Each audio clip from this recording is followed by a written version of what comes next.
Some people worry about their fitness అంట. వారి రూపాన్ని బట్టి ఏం చేస్తుంటారంట కొంతమంది, చింతపడ అద్దం ముందు నిలబడగానే ఎక్కడలేని చింత అంత. దేవుడు నన్ను ఎందుకు ఇలా చేశారండి, మరి ఎలా చేయాలి, నిన్ను ఎలా ఉండాలనుకున్నావు, నీకు నువ్వుగా నీవు ఇష్టపడకపోతే నిన్ను ఎవరు ఇష్టపడతారు చెప్పు. అసలు just be you.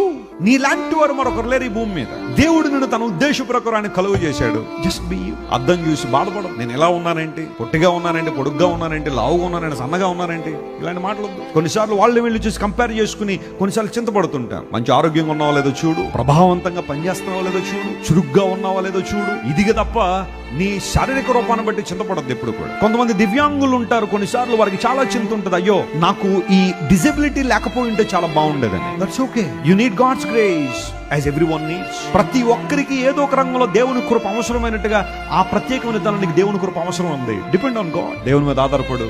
What best you can do అనేది చేయి. ప్రభు నీ జీవితంలో మేలు చేస్తాడు. Don't worry about your fitness my friend. నీ రూపాన్ని బట్టి ఎప్పుడు నీకు